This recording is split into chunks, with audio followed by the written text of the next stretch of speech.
So today we have Chris Detzel, head of community at Reltio at our show. Yep. Chris is also the host of the Peers Over Beers podcast, great name by the way, which is a podcast of community experts. So Chris, welcome to our show. Sammy, I appreciate you having me on today. Thank you. Awesome. And it's 7 o'clock your time, so I really appreciate you getting up so early so that I don't have to do it at night, but for us it's like early afternoon in Germany. Yeah, it's a pleasure. I'm in Dallas, Texas. So yep, 7 a.m. Yeah, the world is getting smaller with all these online opportunities that we have. It's nice.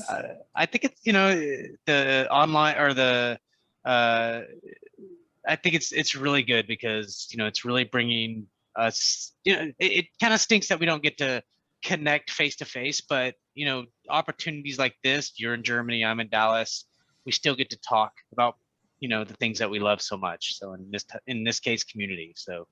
Absolutely. I mean, it's basically also the core of what we're going to talk about, as you said, community building, which is about like online and offline. And we're going to deep dive into this in a second. But before that, I want to learn a little bit more about the company you're currently working at and what you are doing, especially, so that we all know in what kind of context we have to place your answers. So tell me about your company, Reltio. What are you doing?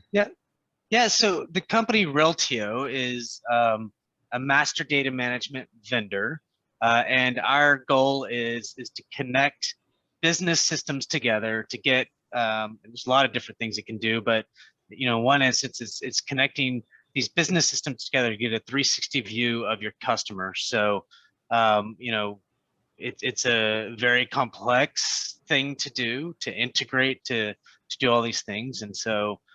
And I run and built Reltio's first online community within like 4 months. So, wow, that's cool. And the community you're building at Reltio, what's the goal that you have there?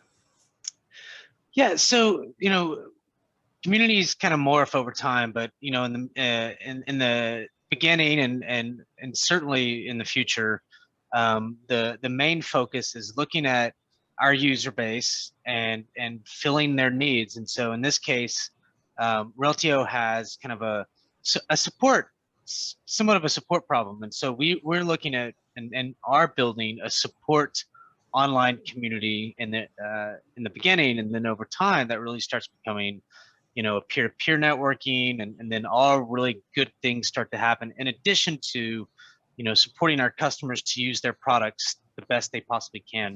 For Reltio. Perfect. And can you give me a proxy of the size and growth of Reltio, like be it revenue, number of customers, number of employees? Yeah. So today we are a growth company. Reltio has been around for about 8 years, and today we have like 330 employees. And our goal by the next 3 years is trying to get to 1,000 employees within the next 3 years. Wow. So we're hyper growth right now. A lot of tech companies are like this, but we're in the data space, and the data space is just like, is booming right now. So I always said there's 2 places to be, when the economy is going bad. One is data. The economy's not going bad now, but then 2 is cybersecurity. So. I'm in one of the better, I think, the best ones. So data is gold right now, Absolutely. Yeah, I interviewed the CEO of HackerOne, who is in cybersecurity with this company basically, and they're also growing really fast. So yeah, I get what you're saying. Really cool. And what geographical markets are you serving? Pretty much the world. North America is kind of I guess, first, but we have customers in Europe and China, and I don't know Japan yet, but it's growing. So our goal is to really take off in all of the world, right? So. Very good. And who's your ideal customer? At Reltio. Yeah, our ideal customer is a few people, but one is, when you think of people using our products on a daily basis, so that's one customer base. Could be like a solutions architect or data steward or enterprise architect or, data architect, et cetera. So those are kind of, the people that play into using Reltio on a daily basis, but also at a higher level, we have what we call a Reltio executive board, and those kind of people are like CIOs, chief digital officers, and those kinds of things. So we're trying to go after those two, and from a community standpoint, or the support community is more for, those technical users, but then, the community for the executive is obviously at the higher level. So are you building communities for both, or are you focusing on one of the two groups right now? Yeah, we're doing a little bit of both. So, my primary focus is certainly the, the support community, but I have some hand in, and more it seems, into the executive board as well. So, yeah. So I think, as we move on over the next few months, I'll be playing a lot more into the Reltio executive boards. That's what we call it. And that's also what I think our listeners are also very interested in, because it's really interesting in terms of like generating leads and also up and cross-selling, when you also can build relationships with these high-level executives who basically at some point are involved in decision making. Yeah, I think, what I always say is one is you really need a presence on Google, for example. So when customers, partners, potential customers, even your employees are looking up all things, in our case, master data management, we obviously want to be on the first page of Google. Two is when somebody searches a problem about your product, you better be on the first page of Google. And if you're not, you lose. And if you are, you don't win. It's just expected. People expect you to be on the first page of Google when they search.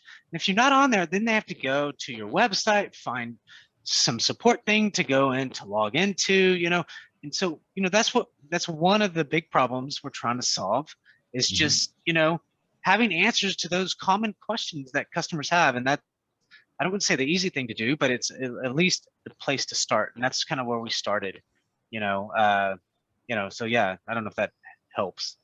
Absolutely. And I also must say, how did I find you? So I Googled for B2B community building thought leaders, and I found you.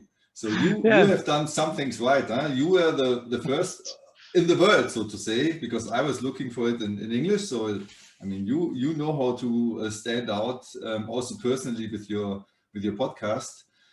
So well done there. Yeah, it works. Yeah, I appreciate. I think it takes time, right? But I think you're right. Like I did that on purpose. My goal is I want anything Chris Detzel or B2B building online communities. That's what I've done over the last several years. And so why not put my expertise out there? It's the same with building online communities. You want to, whatever brand that you're in, if it's data or cybersecurity or I don't know, whatever, you've got to write tons of content around that kind of stuff and get that content out, as soon as possible. So let's go back like on a helicopter view first, because many people don't know anything about community building, and I'm one of those. I have a rough idea, but I never really had a strategic focus on it. So what kind of B2B, like generally, what kind of B2B communities are there that you can build? Yeah, so I think there's a lot of different flavors, and a lot of them touch each other in some ways, and so we touch on one, and one is a support community. So, getting those, so on a B2B community, you usually have like a vendor, for example, like Reltio is a vendor. And one of the problems we're trying to solve is our case deflection. And so you build out a support community to fill those gaps, right? So when a customer or partner, somebody, has a problem with their product, they search Google, and then we want to be on the first page of Google. So you have, a support community that questions and answers, about your product and those kinds of things. Another community is, and it sort of ties in with support community, or it can tie into it, but it's more around, creating programs around your community that allow your customers and partners to know about other features and functions of your product.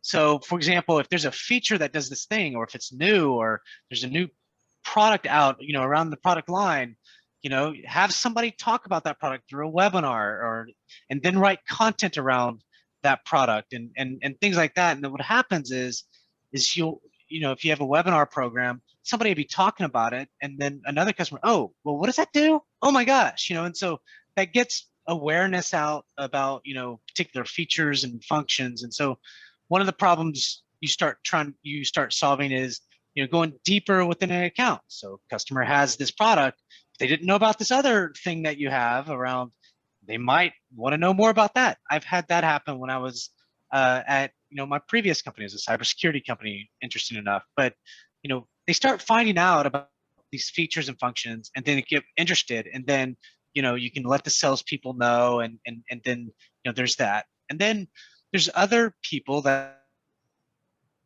within marketing. So today I reside in customer success, or in the customer area, right? So it's kind of this post-sales, all things post-sales kind of, renewals, and all those kinds of things, and community plays a role. But the other potential community, and probably what your marketers, your people want to hear is the lead community, right? Like, you funnel in leads from the community. People find you through, could be search, organic search, and those kinds of things. And so, but you still need a purpose of why your community. You can't just build a community and then all of a sudden all these leads start coming in. It just doesn't happen that way. So, you could still have a focus in on, it could be a support, or it could be a peer-to-peer networking type community, but you still need content, which is the single most important thing. I always say content is queen. So whatever community you're building, content. It could be a webinar program, video program, building on your webinar program, could be a blog program, could be a Q&A, that bring leads, bring people to your site. I love Google. I'm not saying you should never have a closed community, but there's got to be some sort of open type of community that Google can search. And, maybe your, executive boards have kind of this closed community that they can kind of talk and things like that on their own. But, I think that if you want to bring leads, if you want customers and partners and things like that to understand your product more, if you want them to buy more, if you want advocates, all those things, you have to build a comprehensive content strategy, and then a roadmap on that content strategy to really produce really good content and engaging content. So I probably led into some of your other questions. Sorry. No, that's perfect. No, that's really good and interesting. So to sum it up, there are basically three communities. One that helps you with regards to supporting your existing clients. Yeah. And in this case, very likely also reduces your support costs, because if you can, like on Quora, search for things that you want to find out and you just find it, you don't have to call anyone. That's right. At a help desk or something. And next one is up and cross-selling existing customers, and last one is attracting new leads. And Sammy, I'll say, just yes. building that support community will do all those other things too. You know what I mean? That's amazing. So I think that, if I build just for the support piece, over time, the other things start to come, right? And so what I always say is, you build it, they're not going to come. This is not Field of Dreams or any movie like that, right? You have to put a lot of effort into it. You need a strategy, you need a roadmap, you need a content strategy, an engagement strategy, and maps for all those. If you really want to deliver, you can't just, the other thing, Sammy, and I've heard this a lot. I talk to a lot of people about communities, and they're like, well, we have a part-time person, they do this thing over here and a little bit of community over here. That doesn't work. You will fail. You will fail, period. And so do not half bake it. Don't just halfway do it, and think it's going to work. It's just not well anyways. That makes sense. Absolutely. And we're going to deep dive in a second on how to do that and what to do and what not to do when building a community. Perfect. And one open question now for you. We can go either way, because I understand that if you build, for example, or focus on the support part, the other things will follow. Yeah. Would it be okay for you if we, for the rest of the questions that I'm going to ask you, focus on the attracting leads part? Yeah, we can. Absolutely. Yeah. Okay, let's do that, because otherwise it's like such a broad topic. We could have like a long conversation. That's true. And I think the basic principles could be the same, no? They could. Yep. Okay, very Let's do good. it. So the first thing that I ask myself, because I'm absolutely buying into the whole community is important. And I can also tell you that it is something that very fast growing, really good company leaders are seeing as the next differentiator. So we had Rob Gonzalez, for example, as a podcast guest who said community building is key for them. It's a next differentiator. The CMO of HubSpot recently posted something about it. And it's something that many companies don't have on their radar. So if you buy into the notion, okay, community is important, what kind of time frame should you have in mind first if you start the journey? Yeah, look, it depends on the company, and let me give you my journey and how I started Reltio's community. And if you want, I can even go backwards That and would be talk cool. about, yeah. But it's funny, I was talking to somebody else and their journey was a little bit different. So my journey was fast and quick and not usually kind of the journey that people look at. But I started Reltio December 21st of 2000. It's now 2021. And we went live with our online community April 28th, so 2021. And so within, it was literally 4 months, when we got that thing out. And remember, I always tell people like, uh, December 21st was basically during Christmas and the holiday and everything else. And so there's pretty much not a lot going on for the rest of that year. The point is that I had kind of a thought in mind. My CEO is the one that hired me, and so he said, look, we need this up and running fast. And the positive is I've done it before. I worked with, from a vendor selection standpoint, I already knew or had a good idea of the vendor that I wanted to select. The positive about, most of these SaaS companies, B2B SaaS companies, is that they have very similar structures, not 100%, but very similar structures in the way they're structured team-wise.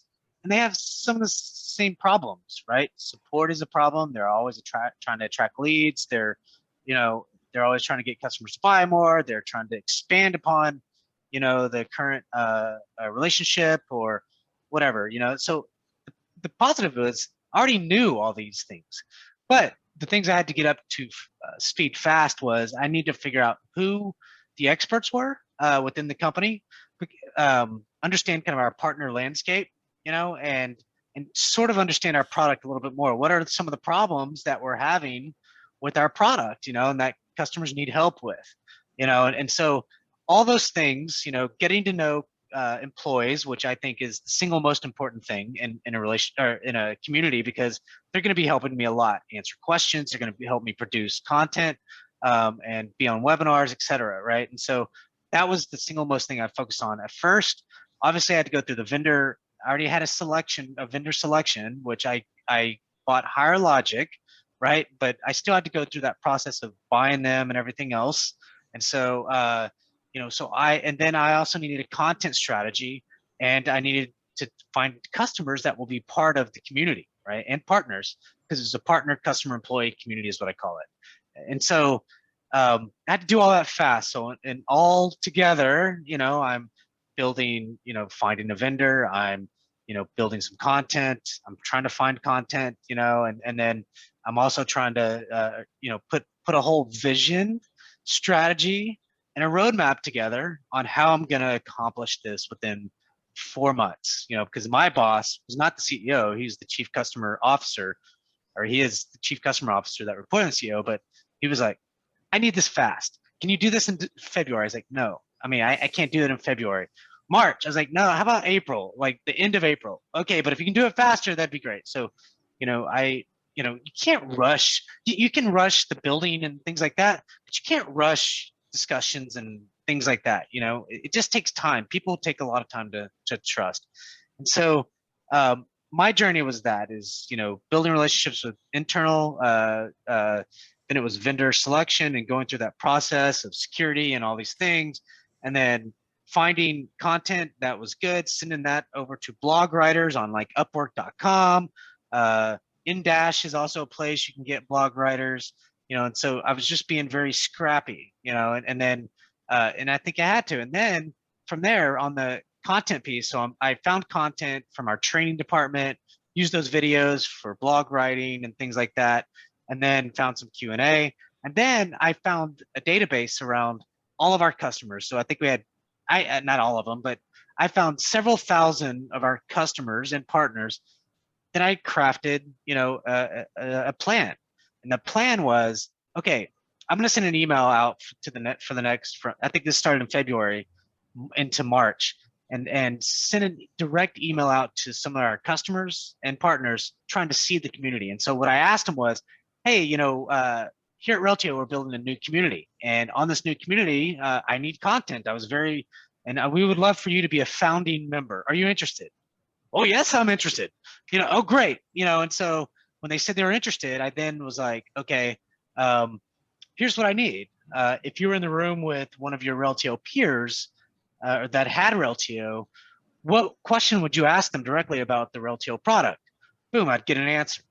And then I would say, what is one hack trick that you would use, you know, to for the Reltio product? Boom, I get an answer. And so from that, I probably got 20 or 30 answers. I didn't send it to all thousands of customers. I think I sent it to about 1,000, and then I probably got 20 or 30 answers. And then I started, then I asked them, can I seed this on your behalf? And so I started seeding it. Let them know I seeded it once the community opened on April 28th. Then voila, you know, then people are starting to reply, which was way more than I expected at first. It just takes a lot of time. And so that was my timeline. That's what I did. And, you know, I did work with marketing some. I did work with, you know, you have to work with everybody within the organization to make this happen. I always say, if I could have my first 3 months in a at a company, what department would I be in? And it'd be marketing. And because if you can have them help you solely focus on this community with, you know, the URL, all the tactical things that you have to do to build the community, you know, you rely heavily on the marketing team to help you do that. Does that answer some of that question, hopefully? Absolutely. So to play it back what I understood so far, so you had a really, like, in fact, it was like 3.5 months time, because over Christmas, I mean, you cannot talk to a lot of people. And you were able to pull it off in this time frame. What you did first is you aligned on the vision. So why do we build this? It was clear for you, it was a support community. And then you basically, on the one hand, have a set of questions that you know you want to ask your existing clients. You already named 2. Can you just shoot out, like, what are there maybe some other top questions that you know are interesting to seed, so to say, the community? Yeah, look, I think that if you go to community.reltio.com and you look at the most answered questions, you know, 2 of those, one of the most answered question is one that I seeded, that I sent out an email to lots of customers. And then the other one was what, you know, and then I posted on the community, and then people started answering. It was crazy. Was what's a trick that you know about Reltio that you wish you would have known when you first used the product, you know? And so that was like, oh my God, you know, people are like answering it. Oh, it would be this, it'd be this. The cool thing is, from that, you can really start capturing really good and using that content later in other areas, you know, and so. So you're basically actively listening also to the community, or reading in this case, and you see what's basically working good, and then you take this and create a new topic out of it. You can create a new topic. You can use that information, send it to the product managers, or the product managers, to help the product get better, and all of those kinds of things. There's really lots of things that come out of this. It's more. Go ahead. Sorry to interrupt. What I really like about it, you let your customers speak. So you don't assume anything. You don't say, we think those are the 5 top questions, and so we create content around that, and let's see what happens. You say, I don't know exactly what's the most important part. I ask, and then the community basically tells you what's working. That's right. That's amazing, because then your main goal is to ask the right questions. and then to listen actively. And it's kind of similar, and that's why I also like it, to what we are doing for our customers with our company. We are basically helping them also create good content for social, so for LinkedIn, for example. And then if you post a lot of content, because you don't know exactly what kind of content resonates, you see patterns and you see what has a lot of views and what doesn't. And then you can use the best content to do whatever you want. You can use it in marketing and sales and whatever. And so you don't have to know, but you have to test and see and work with questions. And that's really good. It's just like a website. You have to test and see, test and see. And, you know, the positive about this too is you don't have to guess. You know, one, your customers will tell you.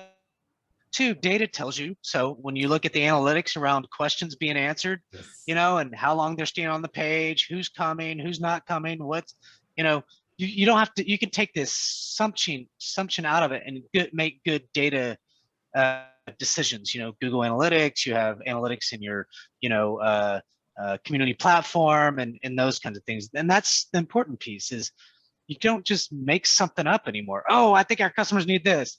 How do you know?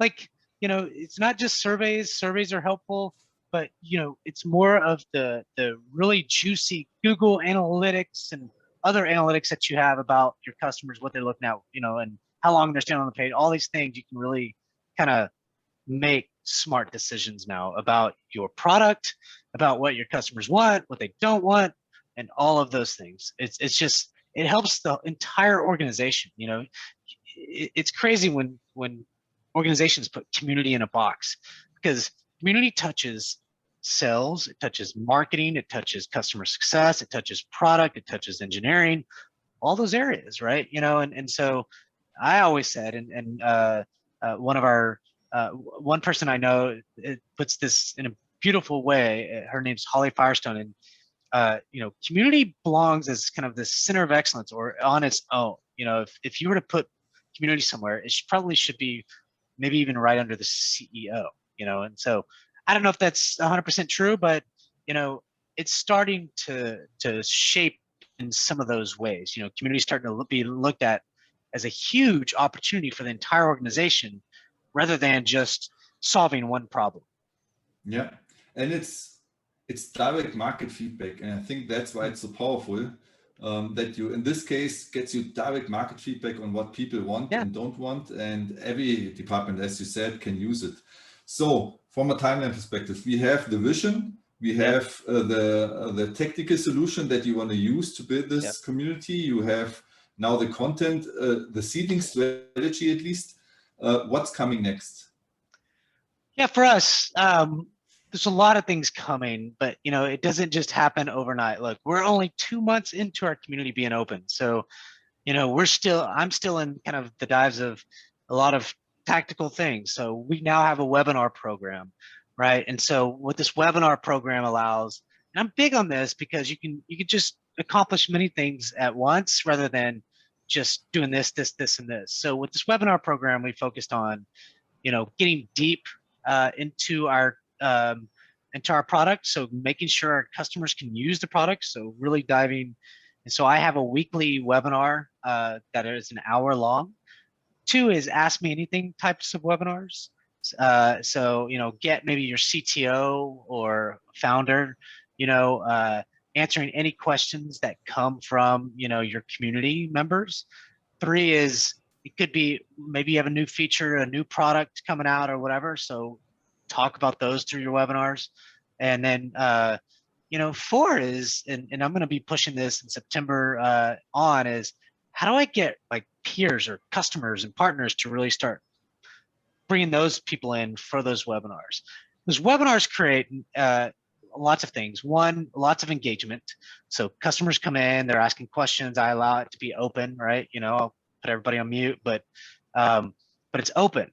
And then so they can ask their questions. 2 is I get video content. I create 2 to 3 blogs on this video content. So it's fresh, new content. And then I get 7 to, like this last week, I had close to 20 questions from one webinar. It was around API stuff. And I'm like, oh my gosh. And I started digging in this morning, believe it or not, Sammy. I know it's early, but some of those questions and answers I can start seeding on the community, because those are really good stuff. I've got the video now. I could probably cut some of those videos into 2 or 3, and the nice thing about community content and these webinar programs and everything else, I'm trying to build a content empire on our community to help our customers engage in the way they want to be engaged. Most people use video, and so I'm creating all of those things. So if I look at your community, I see a lot of videos that answer questions that were posted. So no, not like that. But okay. I like the idea, but it's more of these webinars about an hour long, and so we go deep into that. From there, there's a lot of questions being asked on those webinars. I capture those questions and I post them directly on the community. So I'll post them as me, and then I'll have the expert answer those questions. And then we will put a video, we'll put that video embedded that came from that webinar into that question. Does that make sense? Yes, now I understand. And so basically you also post on behalf of the experts, so they don't have to log in and exactly. That. That's really nice. I like it. Really cool. So as a C-level, you probably want to have like some KPIs you align on. Yeah. Because in the end you invest money, and you want to have some kind of results. What KPIs, like what are the key KPIs that you aligned on, or that you, let's stick with the example of your company that you aligned on? Look, I think no one's gonna, let you build a community and just say, oh, just have fun, build a community. It doesn't work that way. Every executive wants KPIs, which makes sense. What's the value of your community to the organization, period. And so with that, I would say this: it's highly important that you build your community on a core, foundation of the business strategy, right? So if the business part of your business strategy is time to value, it could be time to value. It could be, digital disruption. So those are the high level goals. And then as you kind of break those high level goals down, like for us, digital disruption and the customer success team, or I say customer team, is deflecting 50% of our cases through digital, right? And so, community fits nicely into that. And so how do I kind of, put community goals into that bucket? Also time to value. So, when customers buy our product, how can they get the value quicker? So we want to cut our time to value into 50%. So how does community cut into those big business goals and things like that? And it cuts into other goals. But look, be kind to yourself when you first start a community. The reality is that there's only 2 or 3 main things that you can really do. Is you can look at registrations, you can look at page views, or some of those basic things. But page views probably isn't necessarily the best metric, but it is a metric that helps you kind of guide you on if your community is kind of going up. Maybe it's sessions, maybe it's users, or whatever that thing is that's important to you. But I would keep it simple at first, and then and we didn't get deep into this at all, but I think that over time, like if one of our goals is case deflection, so probably in the first 6, 8, maybe even 12 months, we're just building a community from scratch. It's got to build content, and it's not going to be deflecting many cases in the beginning, but you can set yourself up to start capturing what case deflection looks like. That's a basic. It's not easy to do it, but it is a basic foundation of what these B2B communities are doing is case deflection. So how do you track case deflection? What does it look like?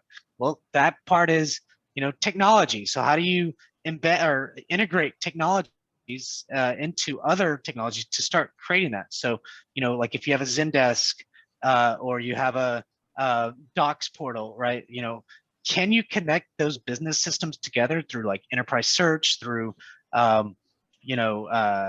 SSO and all those things, and then on the back end have kind of a case deflector widget, if you will, that counts those. When people click on your link and don't create a case, and boom, that counts it. So you really have to think about the future on what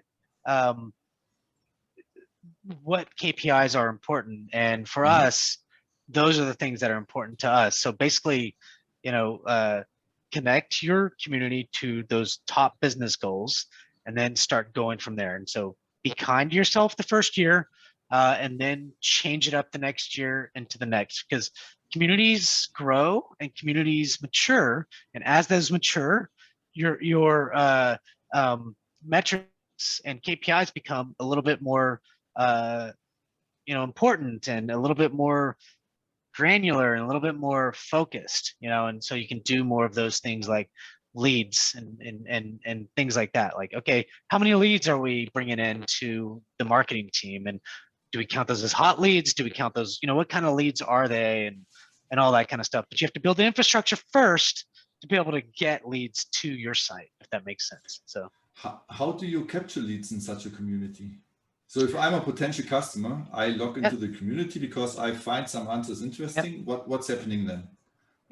So the interesting thing there is there's a lot of ways to do it. Today, we have a way of, it's kind of on the honor system, if you will, but a registration process that just allows, on the first page of the registration, it says, are you a customer? And when you click it, yes, no, or hey, I'm a partner. And so when they say no, that to me means it's a potential lead. It doesn't necessarily mean they are, because sometimes it's actually an employee that logged in or whatever. So you have to kind of filter that out. Over time, you hope that gets a little bit smarter as we connect some of these business systems. We can filter out, we can move, existing customers over into an existing customer bucket. We can move potential leads that aren't in our system, and then, the goal is to have that automated to where that, our sales team can work those particular leads and that kind of stuff. But you have to build that, and that takes a lot of time. But today it's just basic. We just ask them during registration, are you a customer? Yes or no, or hey, I'm a partner, and so Perfect. It's basic question. No, but I mean, it sounds so simple for you, yeah, but still, I mean, if you never did it before, you wonder how do you do that. So it's good if there are simple answers too. I like it. Well, that one's a simple answer, but it's not a perfect answer, if that makes sense. Yeah, Nothing's absolutely. perfect. Yeah, I mean, that's normal. So what would you do differently if you wouldn't build a support community, but a community focused on generating leads? I think that, I still need a business problem, right? What is the business problem that we're trying to solve? And it can't just be, we need leads. I mean, no. Customers are smart and they don't want to be hounded all the time. So what I think, Sammy, you have to do is maybe you build a community that is specific to the main topic of, your company. So for us, it's master data management. And so how do we look at master data management as master data management solves a lot of problems but the problem with that term, master data management, is nobody knows what that really means. So can we start putting those into marketing terms? Can we start putting those into customer terms and how they solve those business problems? If we could do that, we could start bringing more leads into the community. Like, we could write content around those business problems. We could write, and so they'll be led into the community. And then, maybe we have sales professionals that, solve those kind of, when I say professionals, leaders, or marketing leaders, or those kind of leaders into the community that are trying to solve those problems.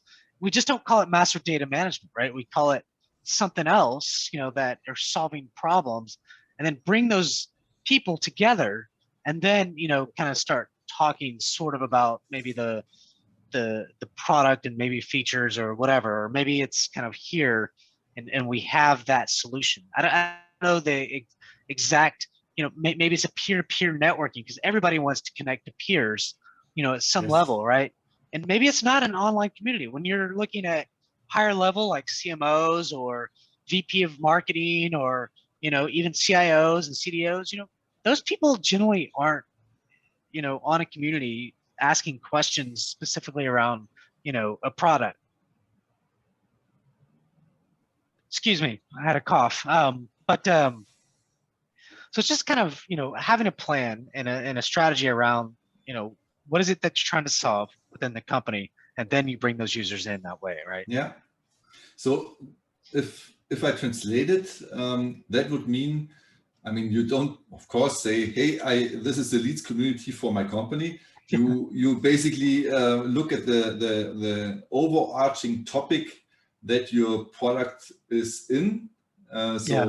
For example, for you, it's master data management. Maybe you call it differently, but you basically look at a little bit higher level at what you're doing, and then you find out what the main questions are that your potential customers are asking, and you bring in solutions and answers either through your people within your company or through subject matter experts, or like we do it now, asking like professionals through a podcast or a webinar or whatever. And then you can use that content on the one hand to plug it into this community. Did I get this one right?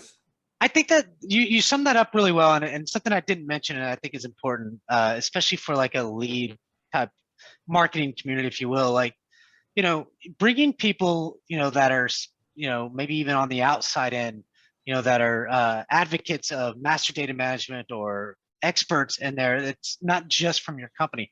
Not saying your company can't, do these things, but that people that will lead. So let's say I get you, Sammy, on the phone. We do kind of something like you're doing today. It's very similar. We do a podcast or we do a webinar. We bring other people in. They're interested in listening in, and so that's one way to bring in leads. But maybe the community hosts those kinds of things, and then Sammy's interested because we just recorded this, the podcast and everything else, and then he's gonna put it on his LinkedIn, and then he's gonna tell all his people about it. And maybe I get one or two people that are interested from his LinkedIn, and then of course I'm gonna push it. I'm gonna push everything that I can around that kind of person that is an expert or whatever within that space, because it's kind of like what you would do with a it's kind of what they do with let's just say Instagram or whatever. You have these B2C companies. We can learn a lot about B2C company and social and how they kind of do things. Why aren't we doing some of the same things? I don't get that. If I had the bandwidth, I would have all kinds of, I would be paying these people to sponsor, the Reltio community. You know what I mean? Like I would be like, hey, get on Instagram, get on these things. Now, a lot of these people aren't as social, and they're not saying stupid stuff that some of these people are saying, but B2C communities, B2C kind of social stuff, they have it figured out because they're sponsoring these people, these stars, these whatever, to talk about, so I think there's some opportunity in that space as well to really push that community over into, getting those advocates and everything else. Sometimes you just have to try different things. And if I had a purely marketing kind of, and the goal was leads, I would still have some, what's the goal of this community? I would still have all that, and it could still be somewhat of a support or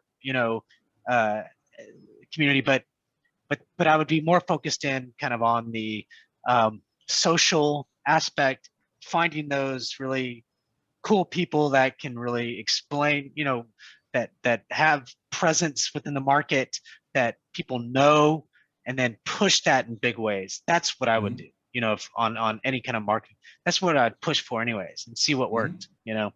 Get 5 or 10 of those people, and I bet that makes a big difference. I love your analogy of B2C here, because in the end there are now marketplaces, and we just had Roger from #paid as one of our guests, and they have like a marketplace for influencers, mainly B2C. And you can go on there and you can look for influencers who are in your space or in the space of the product that you're basically selling. Exactly. You can book them and they weave it into a story. And of course, there's more Instagram and these kinds of channels. But I'm pretty sure that that will happen over time also for B2B communities.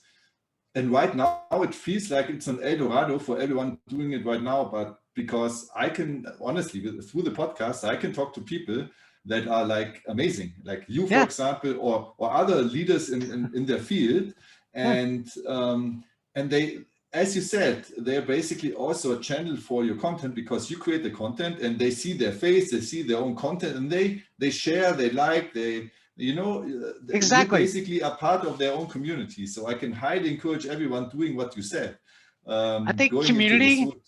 and social have a huge opportunity together to really work hand in hand. You know, there's a huge, I love it, Sammy. You have all the right words.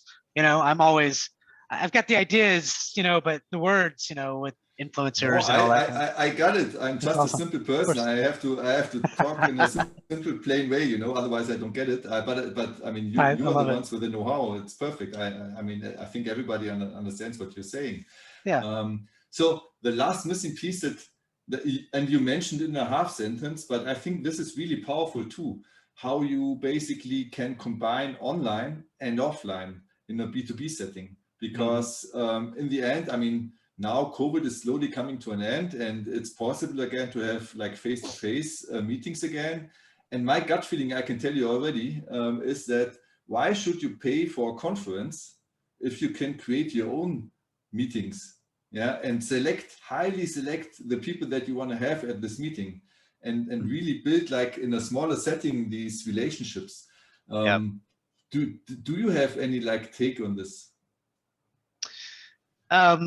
I think that it's a good point. You know, as you kind of think of it, as I've built this community already, and again, we're only 2 months into it, I've probably found a good set of people, 5 or 10 people that I'm going to be asking to do some things here in the next month or two, right?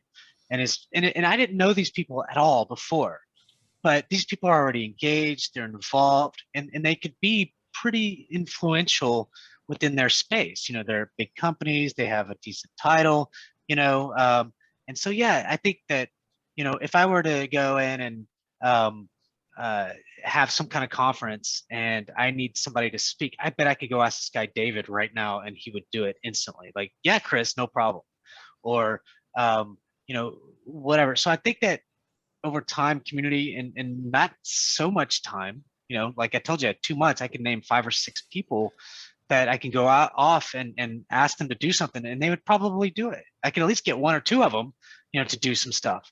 And just think what's going to happen in 6 or 12 months, you know, like how much influence that, if you think as a community leader that I have on picking and choosing different people to be a part of, maybe it's an on-site event, maybe it's a thing like this, or, you know, whatever it is, or a quote or whatever that, you know, the company's looking for, I bet I can go get it within a heartbeat. You know, even today, you know, I could do that, you know. So That's you amazing. identify those people very quickly if you just start building it and understanding kind of what their needs are. And you know, look, I always tell people this is, you know, when you have 1,000 people in your community, let's say they're both customers, partners, whatever it is kind of community you're looking for, you know, a very small percentage of those people are engaged and involved.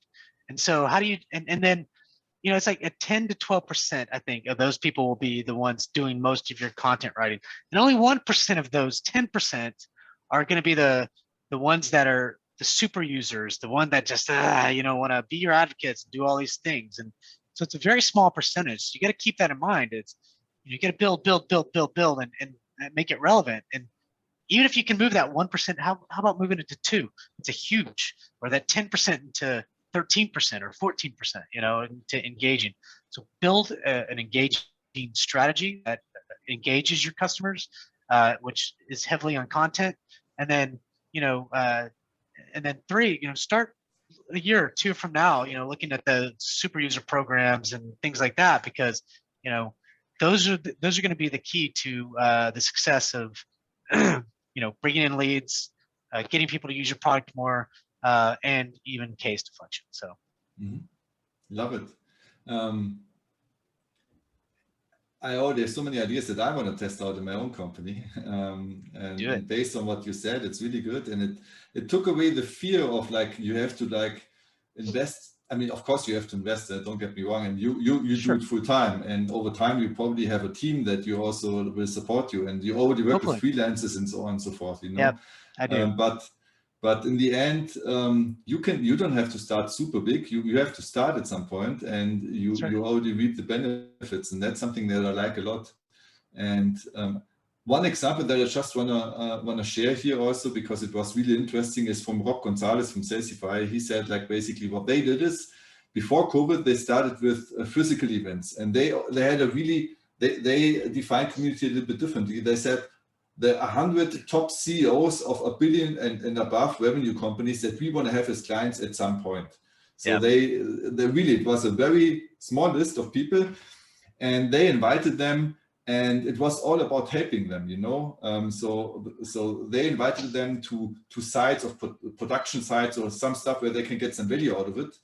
And over time, those people self-organized. So in the end, it was not Salesify anymore doing anything. It was like those people created their own agenda, set the next meeting. Salesify was still the facilitator, but it was not feeling like a sales event. And that's something that I liked too. And what he said, the value also, besides like being top of mind in those people's heads, is that you can ask questions and you get answers. You know, you can ask questions about product features that you would like to build, about strategy that you want to take, about the problems that they have. So there's a lot of value, and you can do it very narrowly like Rob, or you can do it broader like you said. But it's super powerful if you do that. So that's really cool. I love how he did that. You know, that's a great example of how he built a community in a way without, you know, in a different way, you know, and those events, those user conferences that, or, you know, many kind of user groups is kind of what you call those, but, you know, they're getting together and they're doing this stuff themselves, right? Because you built it. You know, you give them a place to gather, you know, what, an online place, but then they start doing, you know, these meet and greets themselves. I mean, and you just sponsor them a little bit, maybe give them, you know, something, and then just have your brand on there, and maybe somebody even talks about your brand. Those are beautiful. Yes, I want to get into that too. You know, and that's probably the next way to do it, you know, but because of COVID, you know, I've built it online specifically and haven't even thought about the events piece, you know, and I assume probably this time next year, I'll be thinking about that in a big way for Reltio, you know.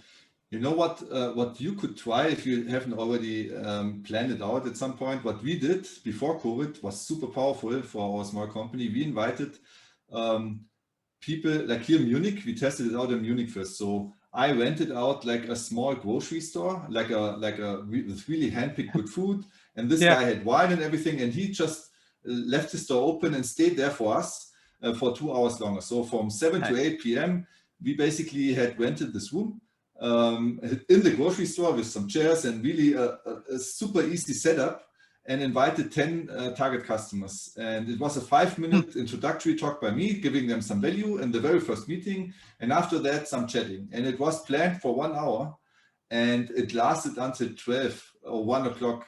And everybody, like, ICOD helps. Yeah, you don't have to drink, but it helps. You know, it of course it does. You're on a first name basis pretty fast, because in Europe and Germany you start with a last name basis, and if you like get a little bit warmer, then you switch to a first name basis. I didn't know that. That's interesting. Yeah. So that's how you already know that you went above some hurdle and you build a closer relationship. And so I listened to, in the very first meeting, I listened to those people, what they're saying, and I found some really interesting insights that some were sharing. And I asked them, would you be interested in like hosting a 5-minute intro to this topic in the next meeting? And then I didn't have to do any intro anymore. It was the community basically driving the wheel of content and bringing in new people. And that were all of the same type of target customers. So that was really powerful. And I have the feeling that building that online, I don't know how to do it online, but I definitely want to do it offline again once this is possible. Sammy, put it this way. We all want to connect to people that have common interests. So it could be outside of work. I'm in a big running community here in Dallas, Texas, right? And so, you know, we do exactly some of the same things that you just mentioned. There's this place called Luke's Locker, and it's a running store, you know, for shoes and socks and shirts and all that kind of stuff. They open it up sometimes, and the community comes, right? Like for 2 hours, 3 hours after, you know, you go run 5 miles or 10K, 5K, whatever, you know, but they keep coming back because there's a little bit of food, there's conversation, and we all, same thing with master data management professionals or any other professional within any industry out there, you know, they're having trouble with this thing. They do this all day long, and they want to connect to people. They're doing the same things all day long, you know, and they just want to make sure they're doing this stuff right. You know, it's just you build ways for people to connect. They're going to connect. You know, they're just going to do it, and it just is. So. There's nothing to add. I think this should be our last words of our show right now. You nailed it, and it was really insightful. We're gonna switch to our last 5 rapid fire questions now. Are you ready? All right, Chris? I'm ready. Awesome. What do you do? I already heard a little bit about running now. So, but what do you generally do to keep body and mind fit and sharp? Yep, I've run several half marathons, 50Ks, and you know, so my wife and I are avid runners, and we stay really focused in on that, you know, within the community. Nice. What's your favorite business book, if you have one? You know, I don't read a ton, but a really good one though is from Carrie Melissa Jones, and is called Building Brand Communities: How Organizations Succeed by Creating Belonging. Nice. Is there a business leader that you follow? She is, yeah. I mean, she's a consultant in the community industry, and she's just super smart. Do you know her personally? Yeah, she's been on my Peers Over Beers podcast. Cool. Yeah. Very nice. Yeah. So podcast enables you to connect to people too, huh? It's really nice. It does, yeah. Who connected us. Yeah, definitely. It was at least something that I used to lure you in and to get some knowledge. Yeah, you lured me, yeah, that's right. But you also get something out of it. So I do, of course. I think it's fair. It's a fair exchange. Who should be Absolutely. our next podcast guest and why? Well, you know, if you really want to focus in on communities, you know, I think that Carrie Melissa Jones would be a good one. She's always open in general, I think, to do those. You know, another person that I like, I don't know how available he is, but he's kind of my mentor / he used to be my boss, is Michael Sandoval. So he's a VP of digital at a bank at the minute. And so, you know, he's always very fun and interesting to talk to if you want to know all things digital. You know, it's kind of his focus. So very cool. Thanks a lot. And now you can directly address our audience anything that we can help you with. You know, look, just get the word out about, you know, my goal is to get the word out about community, how to do it. It's hard, you know, we all struggle with building these things. And so, you know, getting best practices, you know, just reaching out to me directly, you know, and having conversations like this. You know, if you look at my LinkedIn, you'll see pictures of me connecting to people all the time, you know, and that's what this is about, is, you know, connecting on things that are hard to do. You know, we don't always have the answers. There's probably 15 different ways to build an online community, an offline community, and bringing it all together. You know, there's people do it in a lot of different ways, and they all can work, you know, and so, you know, just have a plan. I don't know, I mean, how they can help me directly, but I'm always about connecting with others and helping and getting help and all that kind of stuff. So, well, one thing we definitely will do is we're going to link to your podcast, perfect. Peers Over Beers. And where should people get in touch with you? Is it LinkedIn or is it also other channels?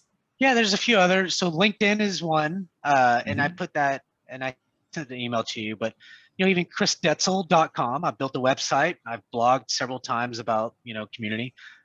Peers Over Beers is certainly our podcast that that Michael Sandoval and I do, and we've been doing it about 2.5 years. And so we're actually doing one later this afternoon. So I think those are pretty much Twitter. You know, you can follow me there, BT_C Detzel. Don't ask me how I got that. And Detzel is DETZEL. So Chris Detzel, and that's how you find him now. Yeah. Very cool. Sure. So basically, we're going to link to everything, your LinkedIn, we're going to put in your email, we're going to put in the link to the Peers Over Beers podcast. And if anyone has any questions, I'm sure you have an open mind and gonna reply. So absolutely, Sammy. Thank you so much, Chris. It was a pleasure to have you on the show, and I definitely learned a lot and had fun. Thanks, Sammy. I appreciate the opportunity. Take care.